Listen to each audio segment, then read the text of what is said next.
Bien, je déclare ouvert la journée d'études consacrée au cinquantenaire de la fin des combats de l'Algérie. Donc je me présente, étant collège Jean-Pierre Martin, qui suis l'une des chevilles ouvrières de cette manifestation. Alors je voulais tout d'abord excuser Madame la députée Nora Béra, qui est en route, qui va venir nous rejoindre, mais elle est dans le brouillard entre Lyon et Grenoble. Elle ne devrait pas tarder. De toute manière, je lui dis que dès qu'elle arriverait, on lui donnera la parole et elle pourra faire son intervention. Je voulais remercier donc tous les partenaires de cette opération, ils sont nombreux. La ville de Grenoble qui a bien voulu nous apporter son soutien, notamment grâce à l'excellent petit déjeuner dont nous avons tous profité. Le Conseil général de l'Isère qui nous a accordé une subvention pour financer ce colloque. L'Union nationale des combattants qui est donc la cheville ouvrière, notamment au plan intellectuel de ce colloque. L'Institut d'études politiques de Grenoble, dont je salue le directeur qui est parmi nous, et à qui je donnerai du moins par l'intermédiaire de sa directrice des études la parole. Et la Fédération pour le rayonnement et l'entraide des soldats de montagne, qui a été également un partenaire de la manifestation dès le début. Donc je vais donc donner la parole à Jean-Michel Destroyat, à Madame Sabine Sanruguer, au nom de l'Institut d'études politiques de Grenoble. Merci beaucoup. Je suis très très heureuse de votre présence ici aujourd'hui et je vous souhaite la bienvenue au nom de l'IEP de Grenoble. On disait tout à l'heure avec Jean-Charles Froment, donc le directeur de l'IEP, que c'était très très étonnant que moi j'étais invitée à ouvrir ce colloque puisque doublement étrangère premièrement en tant qu'autrichienne, ici en France et deuxièmement venant donc d'un pays neutre où les relations avec les militaires étaient toujours très très très très cordiales. Et c'est quelque chose qui me fait très plaisir. Donc la bienvenue au nom de l'IEP de Grenoble ici pour ce colloque sur le conflit algérien, l'histoire et mémoire. Une réflexion qui me semble particulièrement importante en cette année de commémoration, mais aussi particulièrement important pour l'IEP de Grenoble, tout simplement parce que le programme est un reflet parfait des différentes disciplines que nous enseignons. Les différentes disciplines que nous enseignons à Sciences Po, à savoir l'histoire, la sociologie, la science politique, et tout ça utilisé pour réfléchir non seulement au conflit algérien, à la question de l'histoire militaire, mais aussi à la question de la perception de conflit 50 ans après. Et donc, je vous félicite de cette initiative. Je remercie mon collègue Jean-William Deremez de nous avoir permis de vous accueillir ici. Et je vous souhaite vraiment bon courage et bon débat pour cette journée. Merci beaucoup.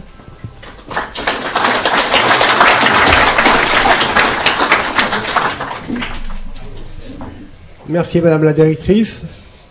La parole est à Jean-Michel Destroyat qui représente Michel Destot, maire de Grenoble. Qui sonne vraiment toujours au très bon moment. On avait dit que les portables devaient être sur vibreur. S'il veut bien s'arrêter, bien sûr il ne veut pas. Bon, ben écoute, on va souhaiter qu'il s'arrête. Merci beaucoup. Mesdames, Messieurs les présidents d'associations, Messieurs les officiers généraux, et je crois qu'ils sont nombreux, Messieurs les officiers et sous-officiers, avec je dois le dire, une pensée particulière pour le colonel Didier, qui commande le 7e BCA, qui vient de rejoindre ses quartiers à Vars, et qui, je dois le dire, noue avec la ville de Grenoble une amitié extrêmement forte, à l'image de celle qui nous unissait au 6e BCA, le 7e étant maintenant gardien de la mémoire du 6. Ceci mérite d'être dit, car les chasseurs alpins et les troupes de montagne à Grenoble, c'est quelque chose d'extrêmement important, vous le savez, pour nous tous. Mesdames, Messieurs, et pour beaucoup d'entre vous, chers amis.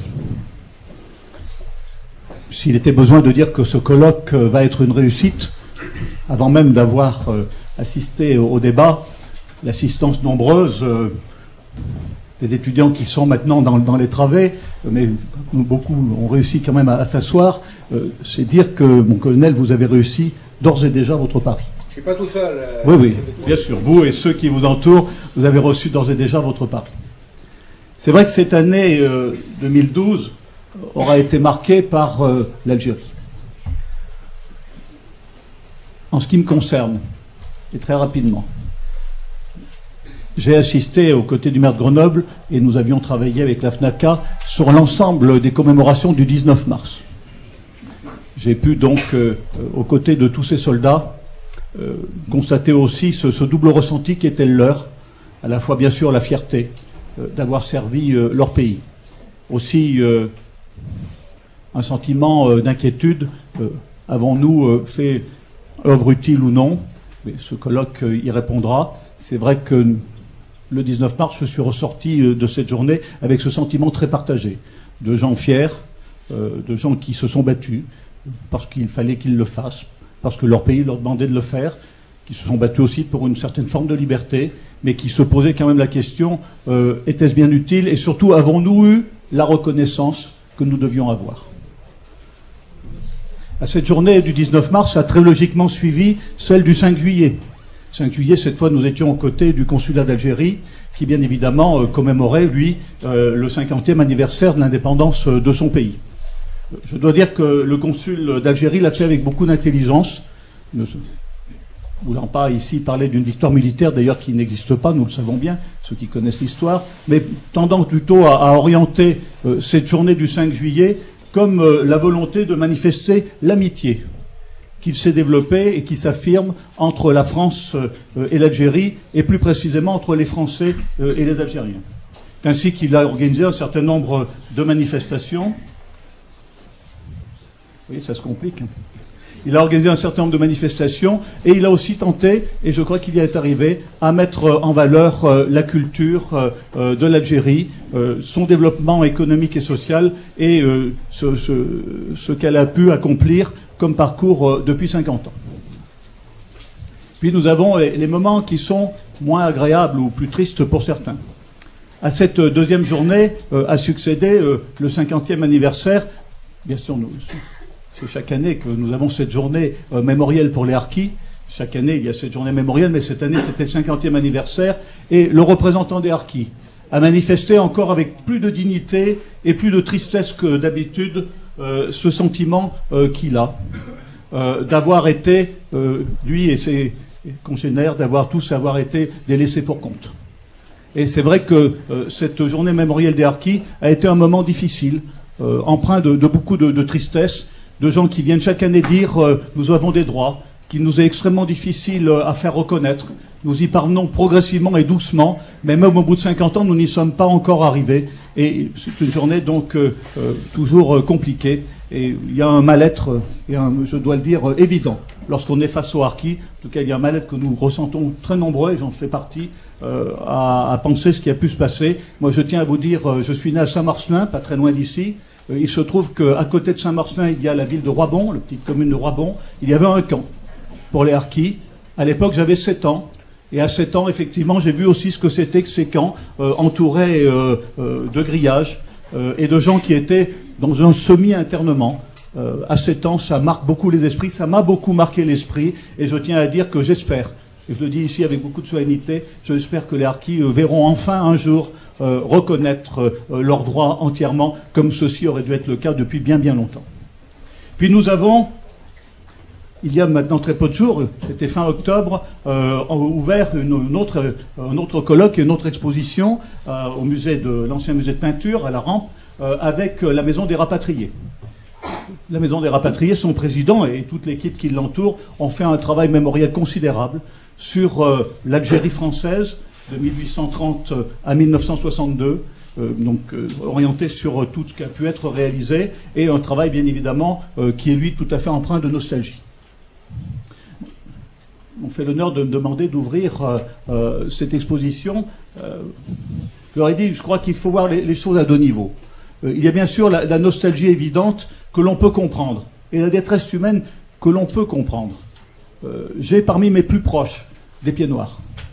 Ils m'ont raconté ce bateau qui s'éloigne de la côte, cette vision à laquelle on s'attache désespérément, les larmes dans les yeux, du pays que l'on aimait, du pays qui était le sien, que l'on quitte et que l'on ne reverra certainement jamais, ou du moins le pensait-il, mais pour la plupart ils ne l'ont jamais revu. Ce sentiment terrible de gens à qui l'on dit il faut partir, qui jettent dans la valise les quelques biens les plus précieux qu'ils ont et qui doivent laisser tout le reste. Cette sensation effectivement épouvantable de quelqu'un qui ferme la porte de sa maison en se disant j'emporte la clé, mais c'est tout ce qu'il me reste du bien qui était le mien. On peut imaginer ce que ça a été et leur intégration, les difficultés d'une arrivée dans une France qui ne les entendait pas vraiment et qui nécessairement n'était pas préparée à recevoir près d'1 million d'hommes. Je crois d'ailleurs qu'il y aura un débat important sur ce sujet cet après-midi. Mais je disais aux pieds noirs, au bout de 50 ans, bien sûr vous avez la nostalgie, mais ayez aussi la fierté. Regardez la magnifique intégration qui est la vôtre. Regardez ce que vous avez accompli en 50 ans. Qui a planté toute la Corse d'orangers, de mandariniers, de citronniers? Regardez votre intégration dans le commerce, dans l'industrie. Il n'y a pas de strate sociale en France où les pieds noirs ne sont pas aujourd'hui totalement intégrés ou ne jouent pas un rôle important à tous les niveaux. Et je leur disais, je crois que de la nostalgie, passer à la fierté d'une intégration particulièrement réussie. Bien sûr, à leur côté, le 1er novembre, nous avons célébré ce moment difficile au bord de ce monument dédié aux Français morts en Outre-mer, car pour beaucoup d'entre eux, ne pouvant se rendre sur les cimetières où sont enterrés leurs proches, c'est le seul endroit où ils peuvent apporter quelques fleurs ou se recueillir. Et nous aurons enfin la journée du 5 décembre, qui, vous le savez, la journée mémorielle de l'ensemble des combats d'Afrique du Nord, Algérie, Tunisie, Maroc. Monsieur le maire, votre conclusion? J'y arrivais, j'étais au 5 décembre, donc j'avais fini. Ceci pour vous dire que la ville de Grenoble aura été partie prenante à toutes les manifestations, de tous bords, mémorielles de ces 50 années. Et nous en sommes fiers. Et nous en sommes fiers car je crois qu'il faut savoir regarder notre histoire en face et qu'un pays s'honore lorsqu'il sait assumer son histoire. Voilà le message que je voulais vous faire passer. Ce colloque sera un temps fort de ce moment où l'on assume son histoire, puisque, au vu de ce que j'ai pu voir du programme, manifestement, c'est ce que vous allez faire toute la journée. Merci à vous.